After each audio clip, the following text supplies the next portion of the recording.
महिलाएं बहुत कम नशा करती है।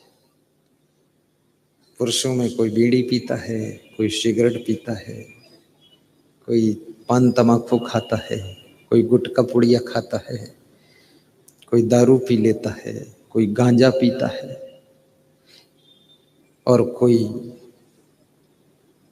भांग खाता है। और उसको समझाओ तो कहता ये शिव जी की बूटी है, इसके बारे में कुछ मत बोलना। तुम कहते हो शिव जी की बूटी है, चलो मैं मान लेता हूं शिव जी की बूटी है, लेकिन शिव जी की बूटी तो शिव जी को खाना चाहिए, तुम क्यों खाते? भाई जो हमारे लिए खीर बनी है उसको तो हमें खाना चाहिए ना, तुम सब खाए जा रहे हो खीर, ये तो बहुत गलत बात है। फिर कहानी सुनाते हैं शिव जी की बूटी है, जन्म जन्म की घूंटी है, कभी नहीं ये छूटी है, बात हमारी झूठी है।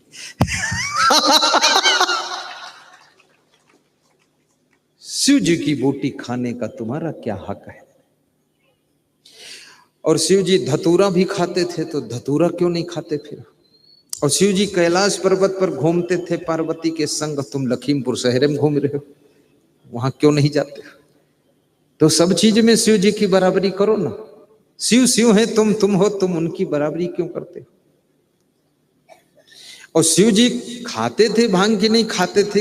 ये भांग खाने वालों ने ही कविता बना बना कर उन पर थोप दिया होगा।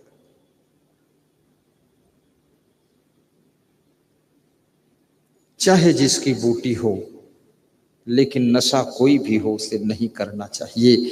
नशा यदि करो तो एक नशा होना चाहिए, वो सत्संग का नशा हो, सेवा का नशा हो, प्रेम का नशा हो, और नशा हो तो भक्ति का नशा हो, और गुरुदेव के दर्शन का नशा हो। ऐसा नशा हो कि पंजाब से उत्तराखंड से लखीमपुर से यत्र तत्र अन्यत्र कहीं से भी हो, लेकिन तुम दर्शन के लिए पहुंचो, ये गुरु के दर्शन का नशा चढ़ना चाहिए। और गुरु के दर्शन का नशा चढ़ जाए तो दुनिया का सब नशा उतर सकता है, और दुनिया के सब नशा उतर जाए तो तुम दुर्दशा से बच सकते हो। आदमी एक है, एक आदमी अनेक नशा में फंसा है, इसलिए आदमी की दुर्दशा है। शराब कभी मत पियो।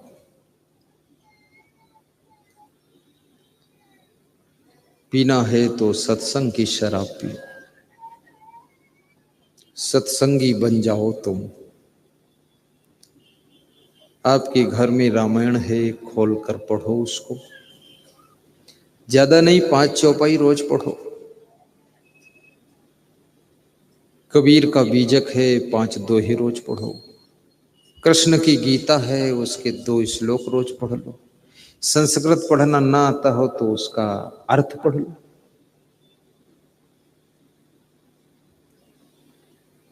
आजकल लोग पढ़ते बहुत कम है। इसमें ऐसे कितने लोग हैं जो कोई आध्यात्मिक किताब रोज पढ़ते हैं? हाथ ऊंचा करके बताओ। 20-25 लोग हैं। चलो इज्जत तो बच गई, कोई बात नहीं, 20-25 लोग हैं। कितने लोग कहते पढ़ने का टाइम ही नहीं है, और कितने लोग तो ये भी कहते हैं मरने का भी टाइम नहीं। अब मरने का टाइम नहीं तो मरेंगे भी नहीं है, क्योंकि टाइम ही नहीं तो मरे कैसे?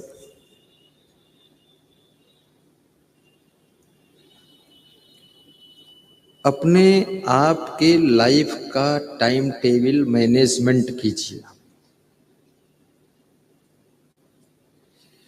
और 3 चीजें आपके साथ में हैं। एक तो शरीर है, तो शरीर को स्वस्थ रखने के लिए थोड़ा व्यायाम भी कीजिए, थोड़ा इसके लिए टाइम निकालिए।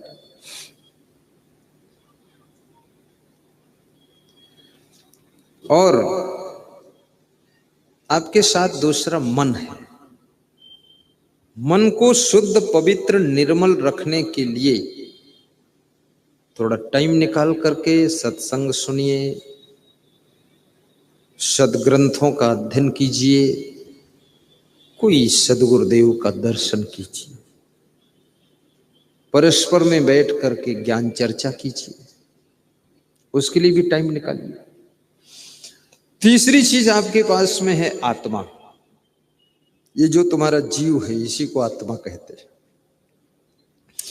इस आत्मा की शांति के लिए, आत्मा के कल्याण के लिए और आत्म सुख के लिए थोड़ा समय निकाल करके ध्यान भी कीजिए, आत्मज्ञान भी प्राप्त कीजिए, समय निकालिए। जब शराबी शराब पीने के लिए समय निकाल लेता है, जुआरी जुआ खेलने के लिए समय निकाल लेता है, पान खाने वाले पान ठेला पर खड़े होकर पान खाने के लिए समय निकाल लेते, चोर चोरी के लिए समय निकाल लेता है, जेब काटने वाले जेब कतरे गृह काट जेब काटने के लिए समय निकाल लेते हैं, और पिक्चर देखने वाले सीरियल पिक्चर देखने के लिए समय निकाल लेते हैं, तो तुम अपने तन मन और आत्मा के लिए क्या समय नहीं निकाल सकते हो? अगर संकल्प लो, अपने को मैनेजमेंट करो, तो आपके पास भी समय निकल आएगा और आत्म शांति आपको मिलेगी।